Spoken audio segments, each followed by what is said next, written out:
Boa noite, irmãos. Vamos dar início ao nosso culto, ao nosso Deus, que só Ele é merecedor de toda a honra, toda a glória e toda a nossa adoração. Oremos ao Senhor. Pai Santo, muito obrigado a Deus, porque podemos estar aqui neste momento para te prestar esse culto, Senhor Deus, que tu possas, Deus, receber no teu trono de glória, ó Deus, e, Senhor Deus, seja com cada um dos irmãos que se faz presente, dos que estão vendo pela internet, ó Deus, que tu possas estar alcançando a cada um, Senhor Deus. Os que estão no leito de hospital, ó Deus, visita, manda teus anjos, ó Deus, com a cura, Senhor Deus. Unge, Senhor Deus, cada medicamento, cada médico, Senhor Deus, cada pessoa que está de frente, protege eles também, Senhor Deus, pois precisam tanto de Ti, Senhor Deus. Muito obrigado porque nós podemos estar aqui e porque, Senhor Deus, até aqui, Senhor Deus, Tu nos ajudou e nos livrou de todo o mal. Obrigado por tudo, é a minha oração em nome e por amor de Jesus. Amém, Senhor Deus. Agora vamos dar continuidade pedindo oração. Alguém que tiver algum pedido de oração pode fazer.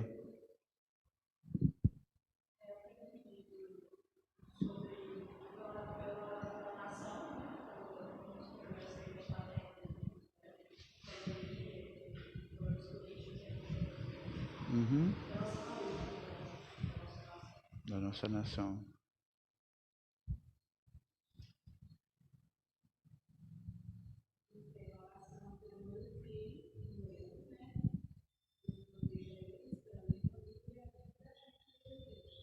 Tá bom.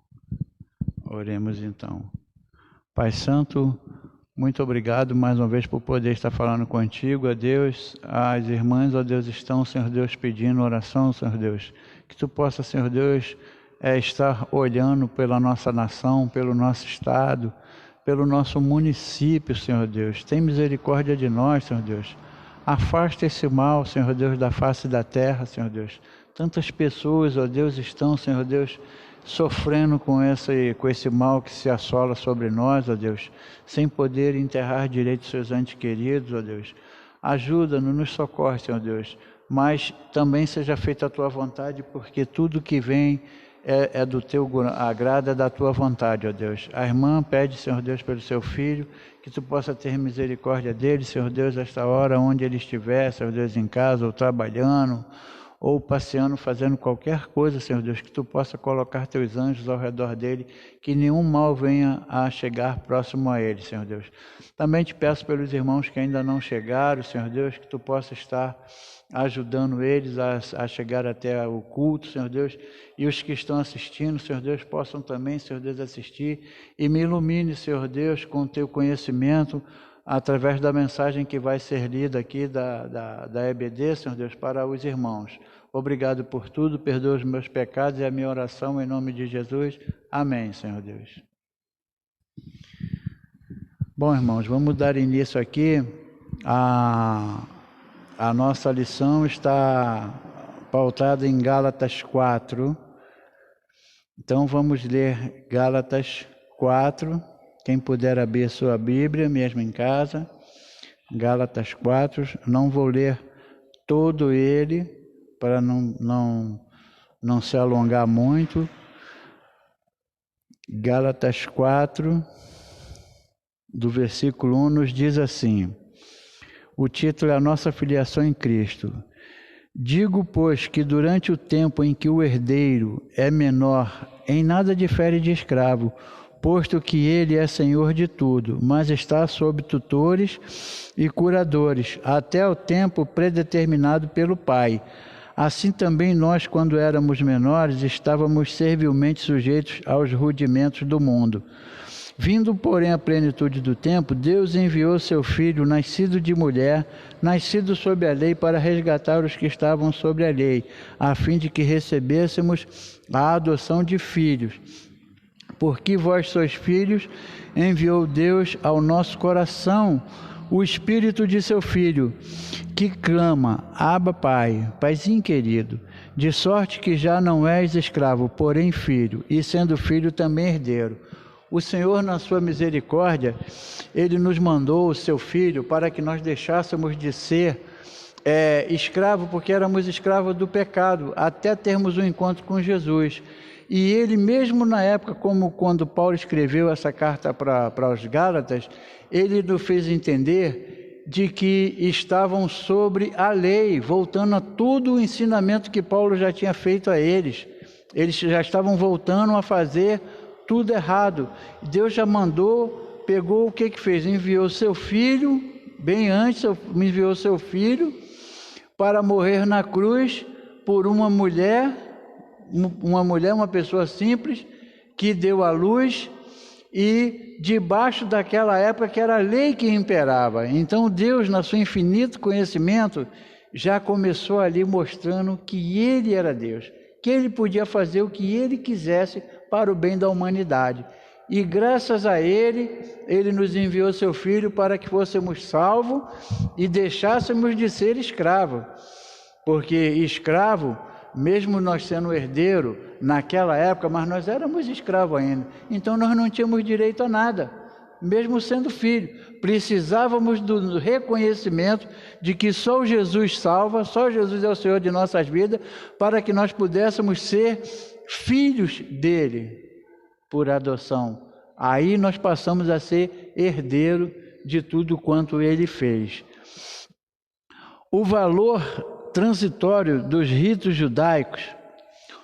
Outrora, porém, não conhecendo a Deus, servis a Deus que por natureza não o são, mas agora que conheceis a Deus, ou antes sendo conhecidos por Deus, como estáis voltando outra vez aos rudimentos fracos e pobres, aos quais de novo quereis ainda escravizar-vos. Guardais dias e meses e tempos e anos. Receio de vós que eu trabalho em vão para convosco. Foi o que eu acabei de falar e o Paulo falando. Poxa, meu serviço foi em vão. Tudo que eu ensinei para vocês, vamos colocar no dia de hoje, tudo que a gente ensina para um filho, quando chega mais tarde nosso filho segue por outros caminhos, a gente pensa assim, onde que eu errei? Por que eu errei? Não é? Nós sempre temos que fazer essa pergunta. E não devemos deixar os nossos filhos tomarem as rédeas. Porque desde pequenininho, eu penso, me perdoem os irmãos se eu estiver errado, mas nós temos que mostrar quem manda na nossa casa. Com o cachorro, com os nossos filhos, com a nossa mulher não, porque com a nossa mulher nós temos que dividir as responsabilidades, a criação, os ensinamentos. Eu penso assim, tem que ser dividido. Eu não posso somente eu querer ensinar e achar que sou eu que sou o certo. Agora, com o filho, nós temos que mostrar para ele quem manda. Não podemos deixar tudo, para que depois não ficarmos arrependidos e acharmos que o trabalho que nós tivemos com os nossos filhos foi em vão. Eu sou avô já, meu Deus, quem me dera eu poder fazer como a galinha faz, botar todos eles debaixo do meu braço, dos meus olhos e ensinar o caminho a eles. Porque a minha esposa, quando ensinou para o meu filho, para a minha filha, ela botava até no banheiro provérbios, vários títulos de provérbios escritos. Porque ela falou assim, não vou te bater mais, não vou brigar mais com você. Você vai ter que ver. Em todo lugar para onde ele virar vai ter alguma coisa. Acredito que até hoje ele conhece o livro de provérbios de cabo a rabo. Porque foi ensinado assim. E devemos ser assim. E o pior, irmãos, que nós como servos, muitas das vezes, aqui mais adiante vai falar sobre isso, a gente se deixa levar por muitas coisas, porque o mundo não parece, mas o mundo está cheio de coisa que aos olhos mundanos ele é bom, ele é bonito. Então a gente se deixa levar. Quer dizer, voltamos como os Gálatas naquela época, depois de Paulo ter tido tanto do trabalho de ensinar a eles, e já não era a primeira vez que Paulo ensinava a ele, tanto é que Paulo fala para eles que na outra vez que ensinou a eles, foi por causa da carne, o problema da carne que Paulo errou, mas não tinha que ficar cobrando a Paulo. Por quê? Nós somos seres humanos, somos passivos de erro. Mas, na medida que você ensina, você tem que reconhecer também o seu erro. Você não pode querer ser o dono da verdade, o maioral. Você tem que saber que você também errou quando você está ensinando. Porque não adianta, você vai querer só ensinar aquilo ali, depois você vai, mais na frente, você vai cair. Então não devemos de ser assim. O Paulo ficou perplexo com a atitude deles, porque no começo da revista fala que a preparação deles, lá providencial que antecedeu o nascimento de Jesus, Deus preparou o ambiente. Os gregos trouxeram a contribuição, além da língua que se tornou universal, o grego também contribuíram com um aspecto reflexivo, importante para o evangelho e o avanço do cristianismo. Era chegado o tempo propício de Deus. O monoteísmo, doutrina religiosa que defende um único Deus, vivido pelos judeus, principalmente depois do exílio babilônico, foi algo marcante, além da expectativa da vinda de um Messias. Deus soberano no mundo, soberano preparou o mundo para o advento, que foi o maior advento, creio eu, da história da humanidade. Porque eu não conheço outro a não ser a vinda de Jesus. A vinda de Jesus foi tudo. Porque a gente vai ler a Bíblia, vai ver o começo, quando Deus criou o mundo, botou Adão e Eva, tal, mas depois, quando chegou até Abraão, que ele prometeu que Abraão seria, né, o patriarca, que iria fazer a nossa humanidade se multiplicar, que ficaria muito certo. Foi o maior advento quando ele mandou Jesus, seu filho, para morrer, para nos salvar. A gente serve, a gente fala tanto, né, em Jesus morrer, mas eu penso, irmão, que nós não temos o mínimo de uma noção do que é a dor de sentir um cravo entrando nas mãos e nos pés. Não precisa muito se colocar de braços abertos numa cruz, somente amarrado, o cansaço que vai dar nos braços, as dores, nas pernas, em todo o corpo, vai ser muito grande. Imagina aquele sofrimento todo que Deus passou. E a complexidade desse advento foi algo fora do normal, porque Deus viu que o mundo estava muito voltado para o paganismo, mesmo com Paulo, com os outros apóstolos espalhados pelo mundo, ensinando, mas muitos deles estavam se voltando para outras doutrinas, para outras coisas, e o Senhor não se agrada disso. O Senhor quer que nós somente o servimos, mais ninguém, mais nenhum outro. Não existe, a Bíblia diz que não existe outro, nem acima, nem debaixo da terra, nem em lugar nenhum. Nenhum nome há maior do que o nome do Senhor. Então nós devemos de estar sempre voltados para isso. Sede qual eu sou, pois também eu sou como vós, irmãos. Assim vos suplico, em nada me ofendeste. Vós sabeis que vos preguei o Evangelho a primeira vez por causa de uma enfermidade física, e posto que a minha enfermidade da carne vos foi uma tentação, contudo não me revelaste desprezo nem desgosto, antes me recebeste como anjos, como o próprio Cristo Jesus. O que Paulo está se lamentando com eles? Que eles foram até falsos, não é verdade? Eles foram até falsos com Paulo, trataram Paulo tão bem de uma forma, mas depois trataram Paulo totalmente diferente, entendeu? Totalmente diferente. A condição de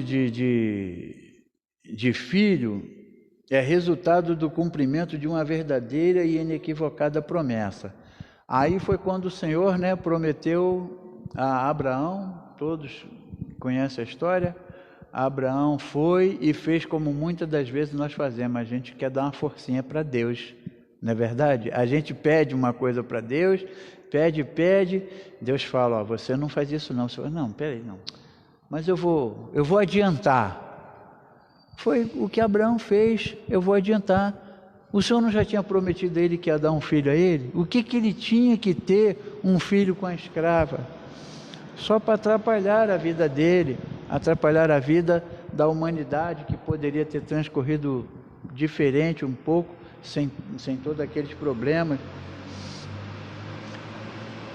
Porque está escrito que Abraão teve 2 filhos, um da escrava e outro da livre.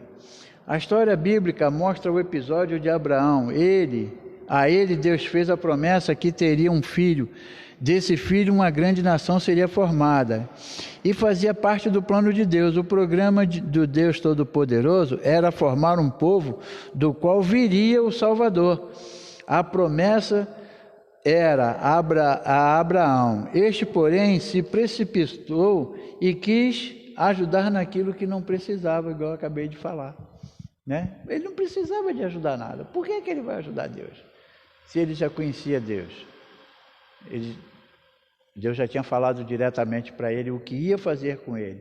Não adiantava, não é verdade? Então, a gente pode ver que os Gálatas, eles tiveram esse privilégio de Paulo estar lá com eles. Aqui a gente não sabe direito quanto tempo, né? Eu, pelo menos, não sei, né? Mas o tempo que Paulo esteve lá com eles, ensinando, doutrinando eles, mais de uma vez, e eles na segunda vez continuaram a cair no mesmo erro, continuaram a esquecer tudo que Paulo tinha ensinado e começaram a fazer as coisas erradas, como Paulo vem dizer aqui depois, porque quando você está na direção, quem está na direção tem que ter a responsabilidade de saber para onde vai. Eu não posso pegar ninguém, botar aqui, nós vamos para tal lugar, mas eu não sei. Não, se você está ali, ainda mais hoje que tem a tecnologia, você vai jogar na internet, no Waze ou no outro que tem, e vai te levar em qualquer lugar. Não tem como.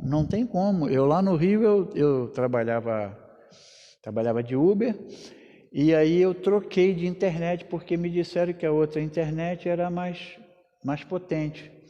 Eu botei, aí um dia eu estou indo para a Barra, uns passageiros, e uns passageiros daqueles passageiros meio exigente demais, sabe? O ar-condicionado, eu falei, gente, eu estou andando no sol, o ar-condicionado aqui, pode ver, está no máximo.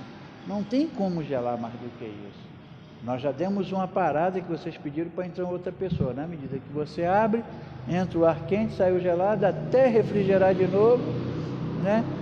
E aí o danado do mapa deu defeito. Eu falei, meu Deus, e agora? Aí eu falei assim, como é mesmo o nome do lugar que vocês vão? Nós vamos para o shopping e tal. Eu falei, tá bom. A senhora se lembra quanto foi que deu a corrida? Me lembro. Eu falei, não, tá bom, é porque o aparelho deu um defeito aqui e desligou. Olha bem, eu ainda falei com ela, a senhora sabe quanto deu? Então não tem problema nenhum. Pois a mulher falou, mas o senhor vai querer? Eu falei, senhora, não vou querer nada, eu vou querer que a senhora pague o que a senhora falou que era. Também se a senhora não quiser pagar, também não tem problema nenhum. Eu só vou querer que a senhora relate para o Uber o que aconteceu. Porque o Uber não ia me deixar no prejuízo, mas ela tinha que relatar. Aí era uma questão de fidelidade, né? E levei ela até o endereço. Por quê? Eu sabia para onde a gente ia, entendeu? O apóstolo Paulo, ele fala aqui, navegador e disciplinador. O apóstolo Paulo sabia que em seu papel de líder, junto aos cristãos da Galácia, Deus o havia chamado para seguir aquela igreja. Paulo sabia em que direção ele deveria navegar, seus irmãos de fé. Falsos mestres estavam tentando convencer os Gálatas a confiar em suas próprias obras para a sua salvação, em vez de se fiar na graça de Deus, que os havia purificado na pessoa de Jesus Cristo. Isso Paulo não poderia ignorar.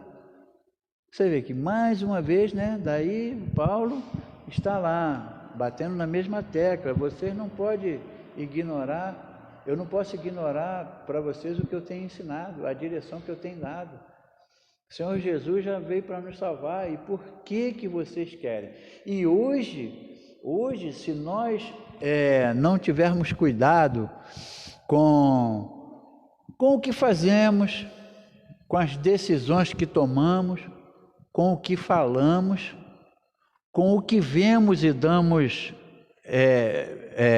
atenção, achamos que é verdade, como agora nós estamos vendo na televisão tanta coisa que a gente não sabe mais o que acreditar.